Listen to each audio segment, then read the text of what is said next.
Okay, I all. Well, first of all, thanks ETHMilan for organizing this beautiful location. Like, so proud of doing this right here. So, I'm Dan. I'm the co-founder of Rysk. Rysk is a DeFi options protocol, and what I'm gonna tell today about is I'm gonna tell the story on how we almost dead by doing options and what we learned of doing that and where we are today. So it's gonna be a story of like Rysk and the options overall. So we started in late 2022. DeFi was completely different from what it is today.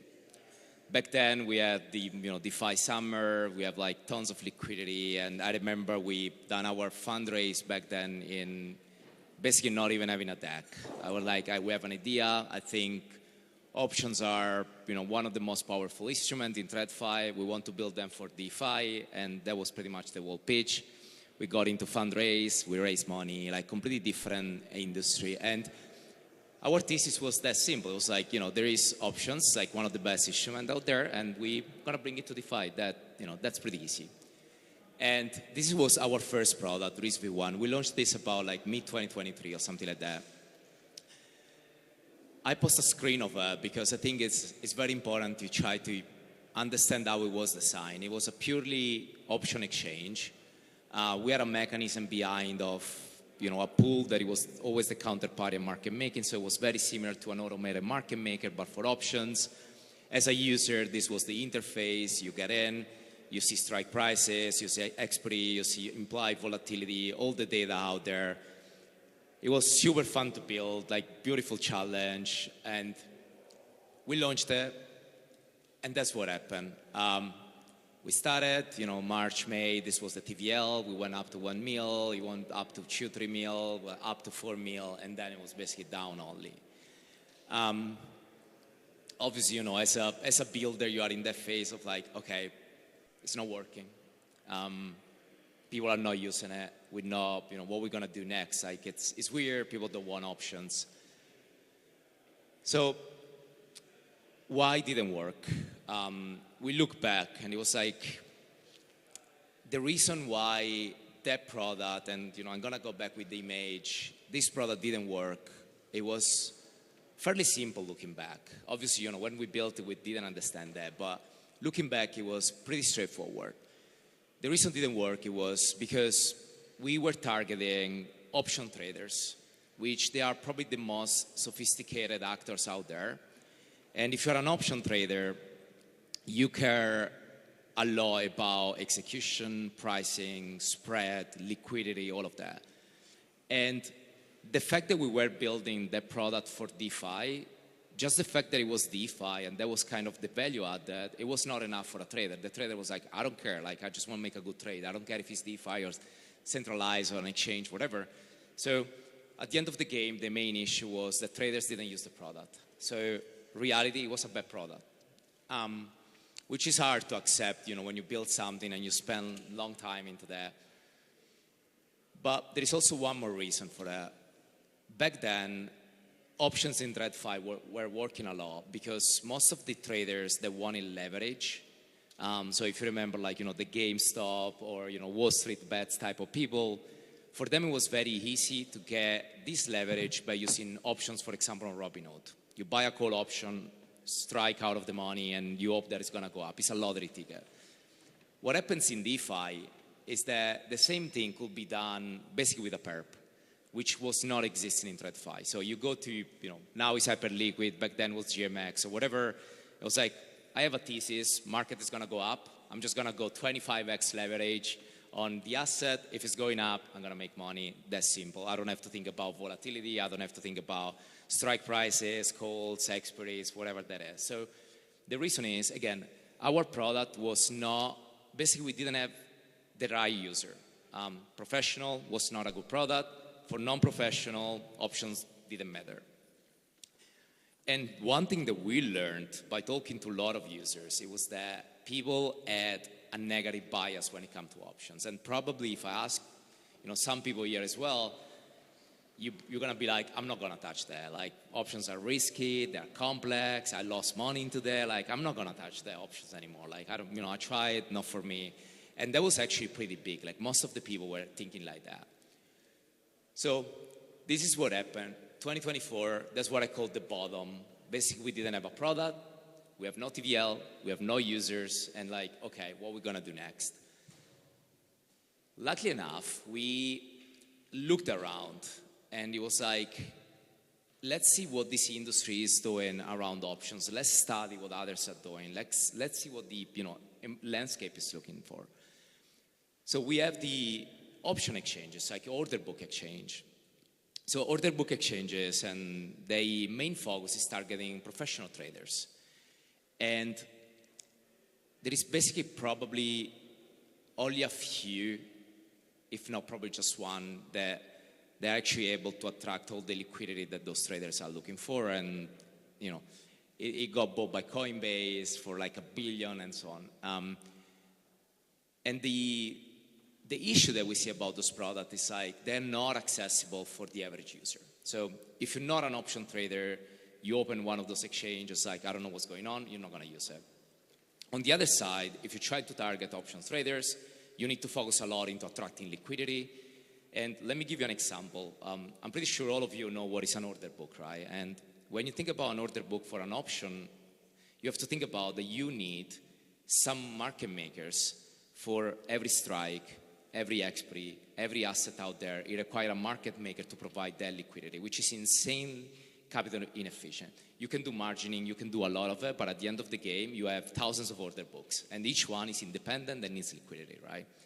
So at the end of the game, attracting that liquidity was very hard. So we thought about, like, should we build an option exchange with an order book model? And I looked with G, my co-founder, was like, there's no way that we can get that liquidity for making a good product.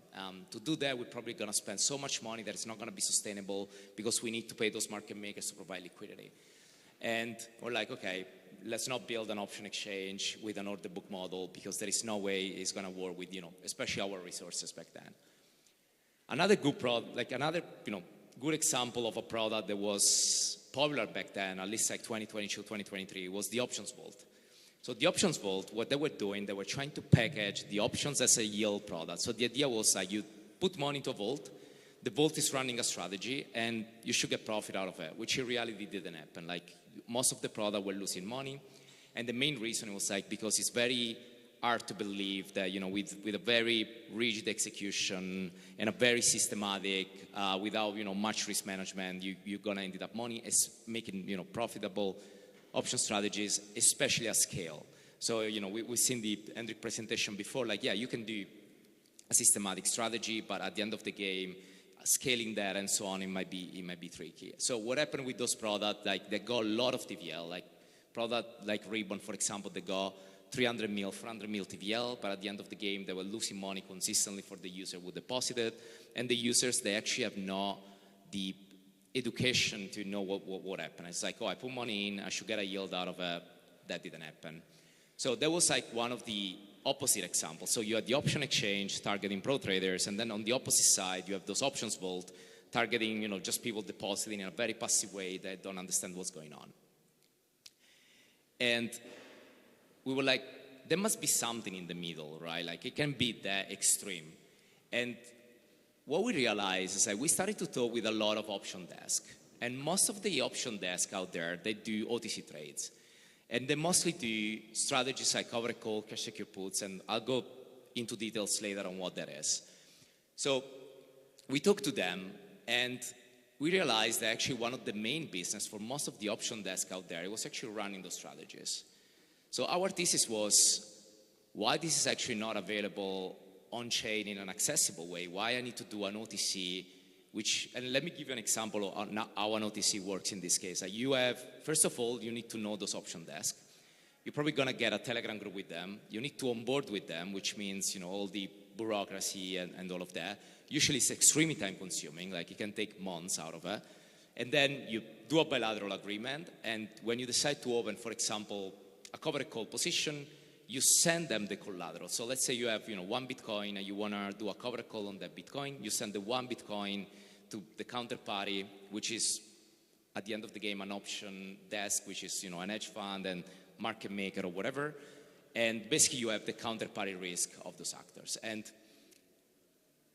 we tend to believe that, bad things don't happen, but I started basically working into DeFi options since 2020, and I've seen probably 5 or 6 option desks blowing up. So that things happen. So, if they have your money because you send it to them and they blow up, it's over. So that's something that we looked into that, and I was like, can we make that accessible to anyone? Why should I go on, Telegram group onboarding and, I have to be an entity and so on to do that? And that's basically what we realized. It's like, can we actually make those strategies in an accessible way where everyone, and so we're not talking about options trader, we're not talking, about very specific use case, but like literally people that are, in crypto, they have assets and they would like to earn on top of them. Can we make that accessible? And the thesis that we had, and probably looking back, it was kind of, ambitious somehow. It's like, I think everyone packaged those products wrong. We were, probably crazy, probably naive to think about like that, but like that was our idea. It was like, we believe that everyone packaged that in the wrong way. And we made a bold thesis, and this is something that we always say internally as well. It's like, our product is not options. We're not selling options to the user. We don't want user to use options. This is not our product. Our product is the benefit. So the benefit is not the option. The benefit is like a very specific use case that you can do with options, which is the income generation. So options, as you saw the previous presentation, they are so powerful instruments. You can do so many things with them that at the end of the game, you don't do anything with them because they're too powerful. And so our thesis was as simple as, can we focus only on one use case of option? Like, why we need to do thousands of things? Like, let's just do one really good. And that's all the product that we built around that.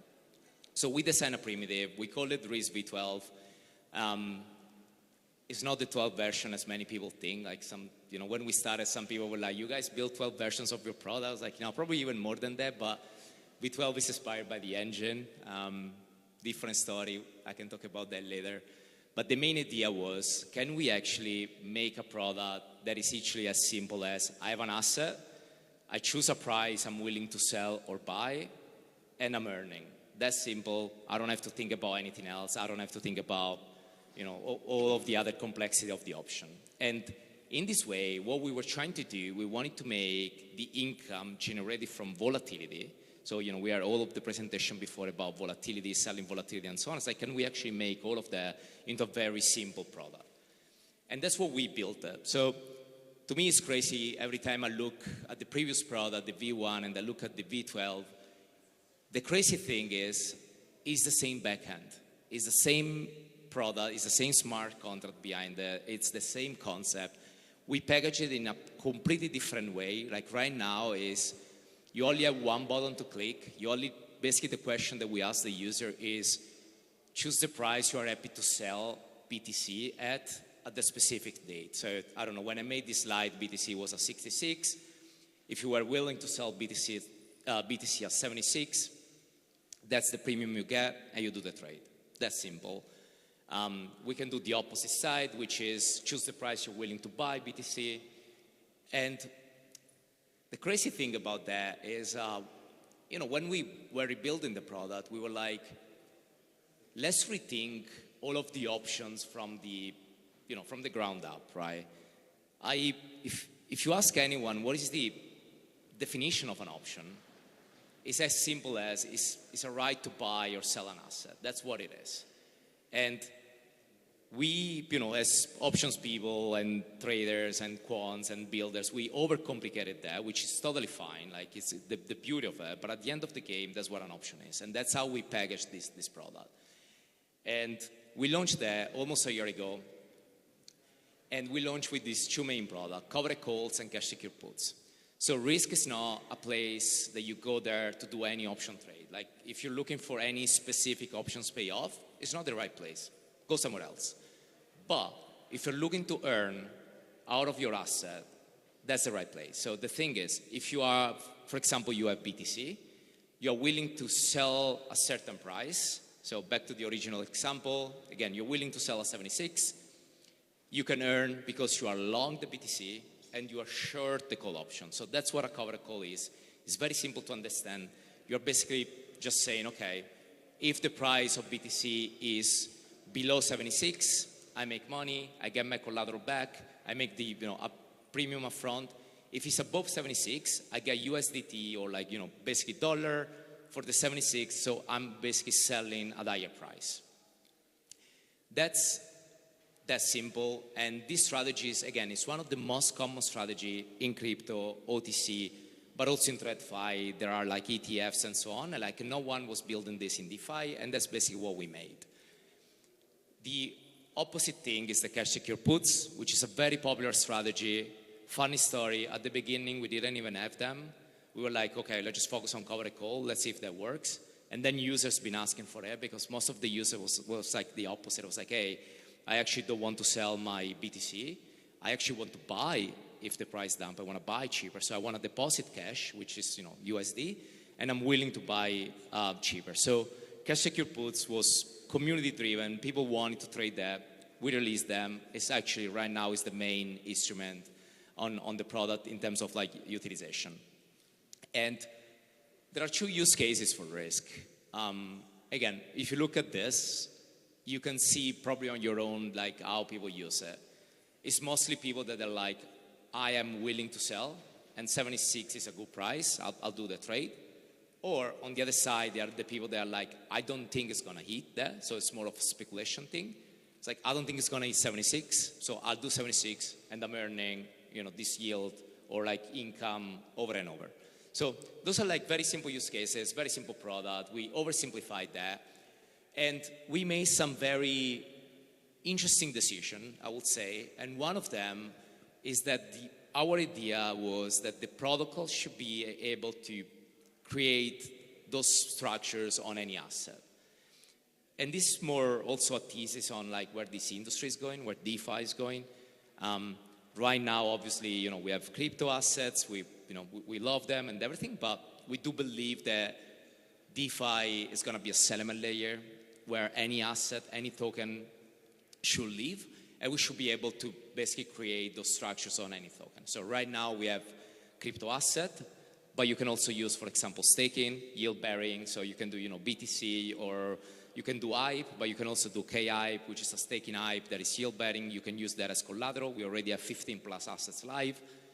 We are about to do gold as well with XUIT Tether. So very excited about that. It's going to go live in the next couple of weeks. We will do tokenized stocks as well. So you can see the potential of this in the long term. It's like if you hold, on-chain Tesla token stock, you can actually do, the covered call very similar to BTC. So we designed the protocol in a way that it should be, composable to any asset. And then we made what I believe is probably the most important feature for Rysk that we decided to go for, which is the RFQ system.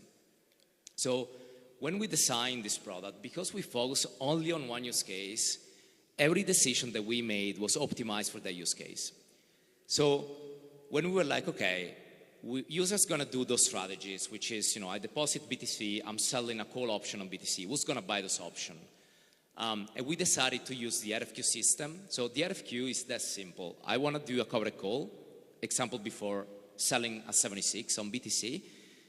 We send to options desk and market makers that integrated with us, and some of them are even in this room right now.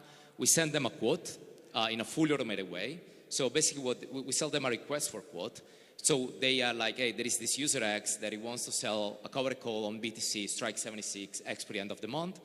You have 2 seconds to price them.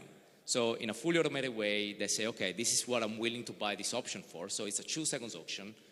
And we show the user the best quote. So the user knows exactly what, how market makers are pricing, which one is the best one. If they like the price, they do the trade. If they don't like the price, they don't do the trade, and they complain with us of like, hey, the price is not good, tell your market makers to do better.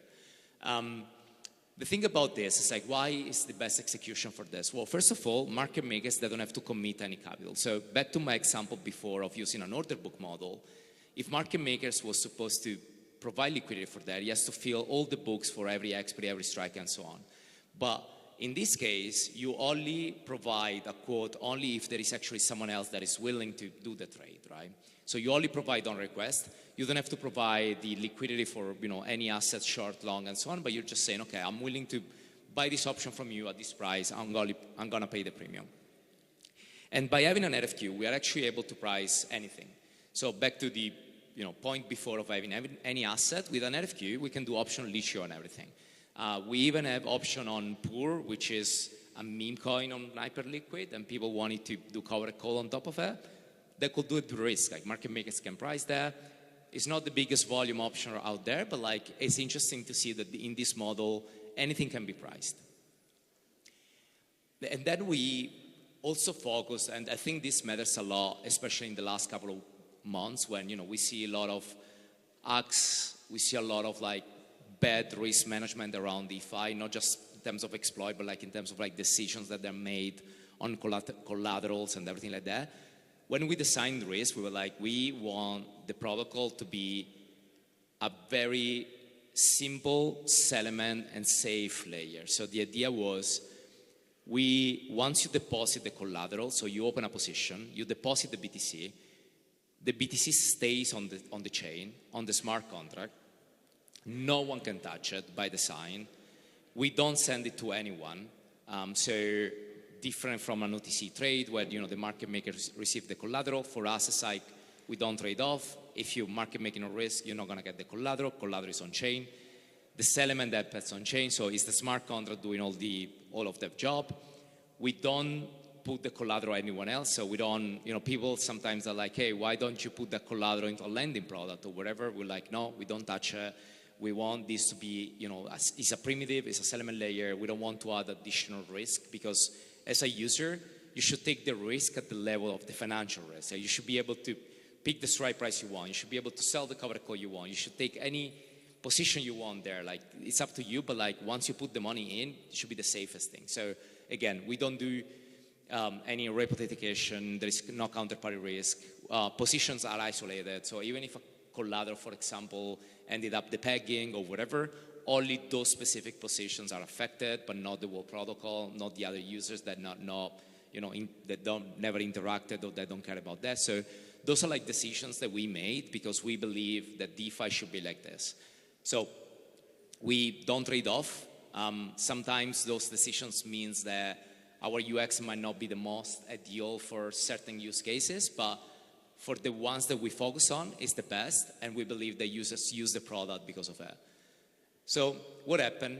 We launched in 2025, a year ago, exactly a year ago actually, on Hyperliquid. And right now we are the #1 option protocol on Hyperliquid by TVL. We were the first one to offer volatility product on Hyperliquid, but even more important, we were the first place that you could trade HYPE. So we believed into that a year ago, and now HYPE is doing all-time high, and it's exciting to see. A year ago we were like already building around that. We made that bet, and very happy that we were like very early on that ecosystem. This is the growth.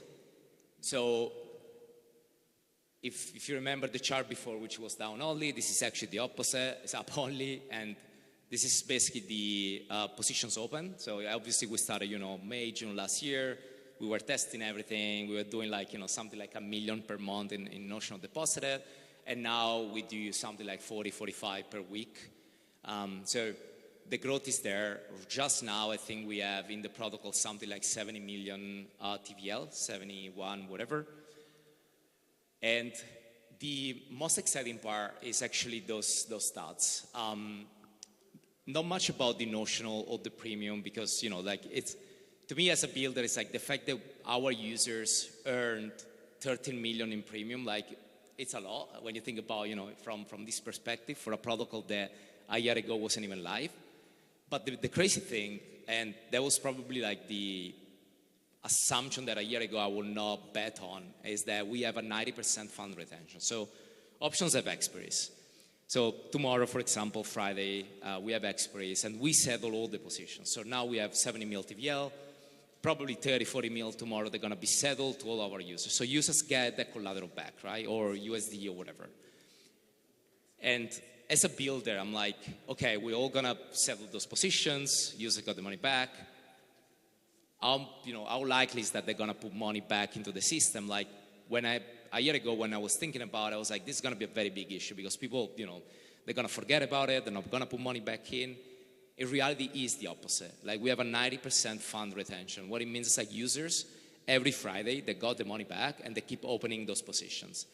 And this is also probably related to the point that Hendrik was making before about the trying to do this in a, like kind of like rollover way of, every week you're gonna choose a new strike or a new experience on. But users, they don't use Rysk as a standalone product. They use it as a strategy. So every week, they basically keep putting money back in and earning over time out of it. So it is a strategy that they use. And the main way for them is I have assets, and I'm trying to earn out of those assets in a very consistent way. And that's the kind of innovation that we brought into the space.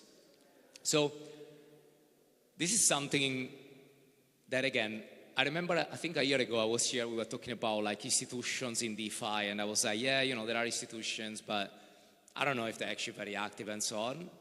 And a year later, we have the first one using Rysk, which is insane, like, thinking about that.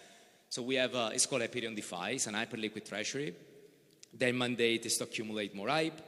They're using the Rysk infrastructure, and they are Nasdaq listed entity. So for them, we designed a product which is called Rysk Premium. It was meant to be open to anyone, but we use Ethereum as a pilot to start with. And it is a permissioned ecosystem. So as an institution, they are able to deploy capital only on their own. So it's a vault. They deploy their own capital. They can open that up to only whitelisted users. So I don't know, as an institution, if they have any LP, they can all, the LP can provide into them. And they can only trade with selected counterparties. So they're meeting all the compliance required for for being a public listed entity. And it's basically they're using the benefit of on-chain, like they have no counterparty risk, they have all the transparency of being on-chain, and they're still using, and they're still meeting the compliance requirements of, whitelisting counterparties, onboarding them, and so on.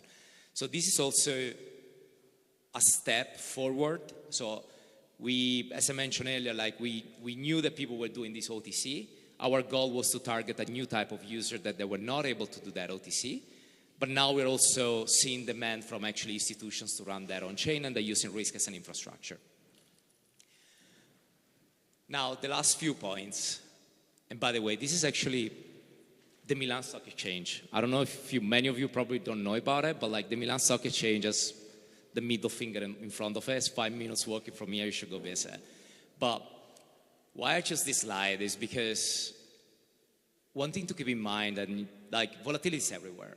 It's a very important part of our, of finance, of our life. Like the volatility is a big piece of it. And our thesis is basically, as I mentioned, like we believe any asset should be able to earn on top of it. Markets have volatility. Portfolio benefit out of, doing those strategies. We see some of our users, to give a very simple example, they can benefit from volatility by generating income that they use for paying rents or whatever they do. Like it's basically like they can generate income by leveraging or benefit from volatility.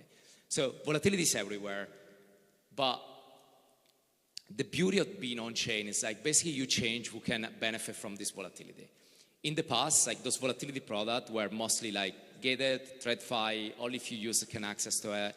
Now everyone can do it. Like most of our users are, like our top user, and this is probably one of the best examples, is I never talk to him. Like I don't even know who he is. It's just an address. It's our top user. He loves, he's doing the Rysk every day. And to me, that's the beauty of the system, and it should be like that. And that's how we design the product.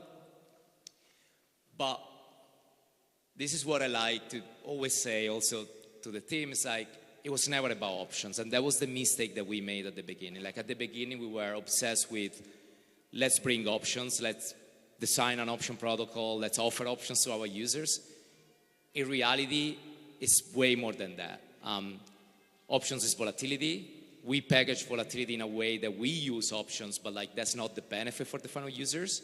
But even more important, it's like the fact that our users know exactly where the collateral is at any point in time, anyone can access, anyone knows what's going on, it's all on chain. We don't make difference between different type of user. There is no privilege, there is no nothing like that. Anyone can just in one click do this trade. It's basically the reason why we've been always building this. So we try to offer volatility product. I think we are on the right direction. There is still a lot to do. Again, starting to see institutions into that. But at the end of the game, one thing that I would love that anyone get out of the room here thinking about is always focus on the benefit. Don't focus on the instrument behind. Like the engine is not what matters. In our case, the engine was the option. But if you go to our website, we don't even mention options anymore. Focus on the benefit, and that's what we've done. And again, I think the achievement of making volatility products and options accessible to anyone is probably like the mission that a year ago I was, on this stage talking about it, and now I can say that we've done it. So that's the main thing. And as our users say, risk it all. And that's it. So if you have any question or something, happy to reply that.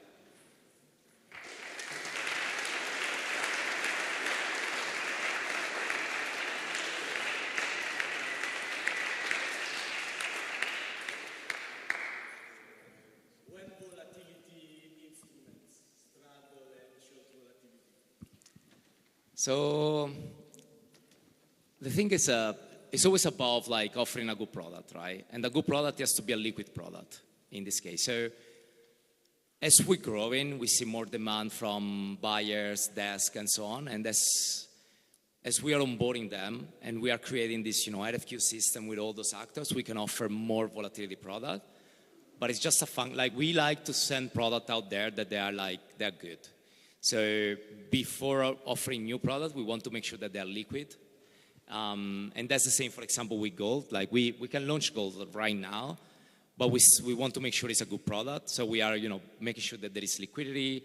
And one thing that we haven't done at Rysk is that everything is organic. We didn't pay any market maker. We don't have special deals. Like we try to do this in a very neutral and transparent way. So if we take shortcuts probably and go to market maker and be like, hey, we're paying you money, can you, do this in a faster way? Probably they could do it. But that's not the way that we believe should be, especially because, again, it's, DeFi and everything. So, yeah, they will come once we have more liquidity, more desk and so on. And the size we have now is good enough for them to start integrating. So, yeah, it's just a function on how fast they are to provide liquidity. And it's a new market. Like the thing about a product like Rysk is, if you do a pair product today, it's very easy for any market maker to provide liquidity. They're used to basically thousands of them. Rysk is very unique. So they need to get comfortable with the options, the RFQ, the settlement, the physical settlement, and all of that. So it takes more time, but it's also the good part of like building something new from scratch. Great. Thanks. Any other question?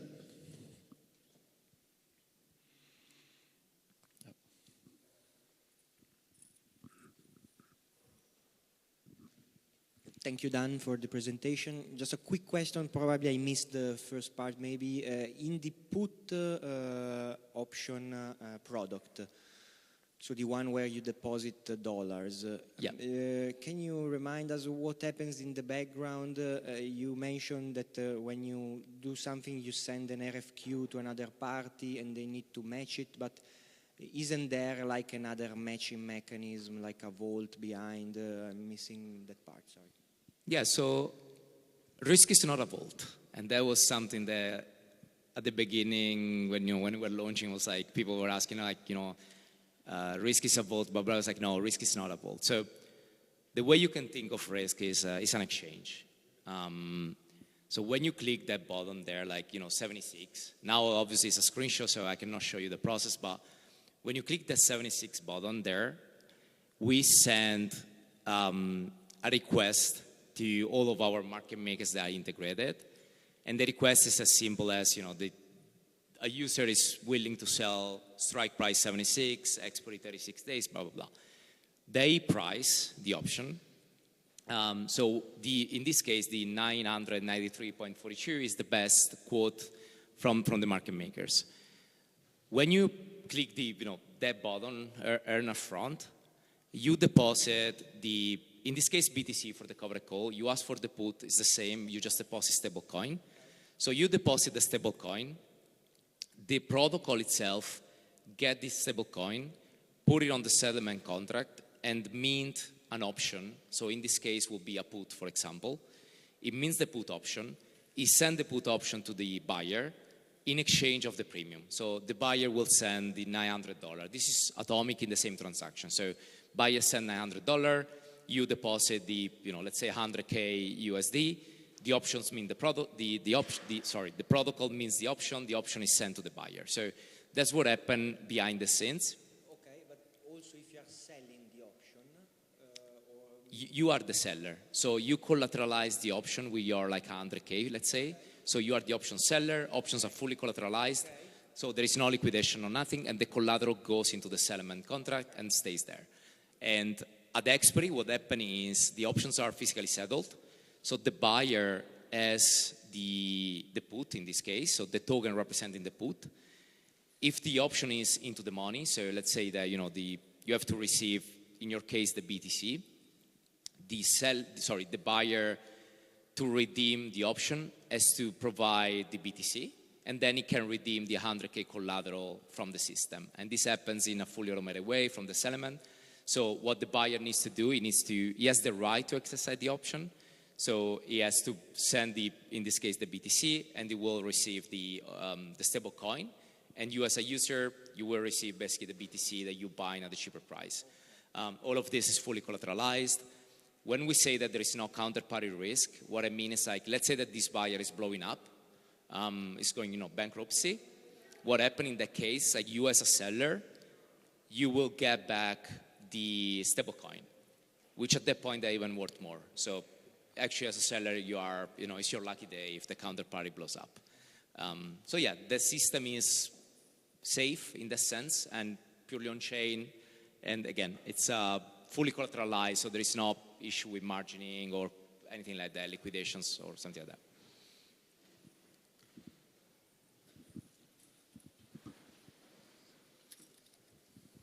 So when gold and tokenized assets are going to come out as available instruments, basically it is also going to give the DeFi user an easy access to real-world volatility, basically. Yeah, pretty much. Basically, you can trade the volatility from gold, which is, again, real-world volatility, but you can do that on-chain with, all the transparency and even the settlement process here, like, you don't have to trust any other party and so on. But, like, yeah, as a user, the thing I'm excited about gold is, as you said, like, basically it's no crypto volatility anymore, but, like, it's real-world volatility. It's like a completely different asset, and the fact that we can do that on-chain is pretty unique. So, yeah, that's exciting. It's probably going to take a couple of weeks before we can launch it, but I think it's going to be, I don't know, I'm curious about once we launch it, like the demand out of it, because on crypto demand, I think we've done, pretty good job. I would like to see like how it's going to perform on something like gold. And the beauty of the protocol is actually fairly easy to integrate those assets. So it's also very easy to make those tests and see like, is this going to work or not? It's like, it's not the amount of resources needed to launch a new market is very low. So we can explore and play along with that. Thank you.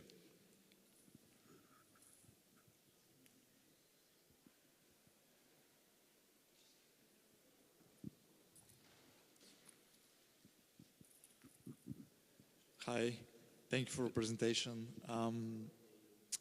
From my understanding, everything, the only assets that can be listed are actual tokens. Have you thought about derivatives in any way? And not that the nice things about real-world assets is when they launch perps on them, that they don't actually need the asset to be tokenized, which unlocks anything that you want. You just need an index price and you start trading. Have you thought about how that can be done? So, for example, on Hyperliquid, right? I think you mentioned, HIP3, for example, which are, very liquid markets for perps, for like even stocks and so on. So the way we design the protocol now for mostly, as I mentioned, for like purely DeFi, safety and so on, it's like you only use tokens as collateral. And the reason we do that is mostly to make sure that that collateral is always worth what's supposed to be. The issue if you use a synthetic, like a perp and so on, is that then you don't know if that collateral is always there, right? Because they are synthetic position, you might end up in liquidations or whatever like that. So for us, it's important to make sure that as a settlement layer is safe and is using assets that they are safe. So we are not, for now, doing anything like that. I know that there are some projects that they're trying to tokenize those, for example, HIP3 positions, which could be interesting. But on the other side, again, we need to figure it out, like how do they tokenize them, like what's the mechanism behind, how to rebalance and all of that. But if we believe that they are, interesting instrument, we can use them as collateral.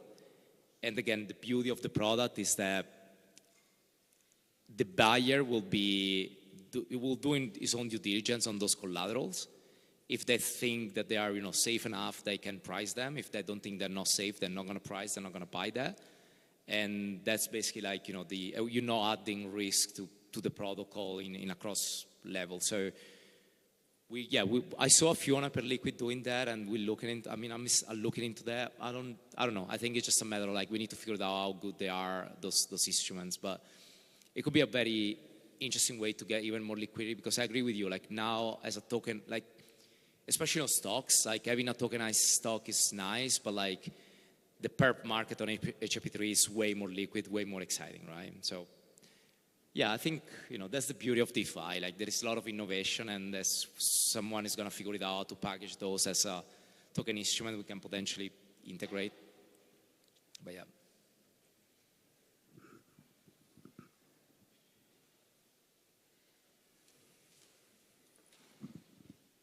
Hi.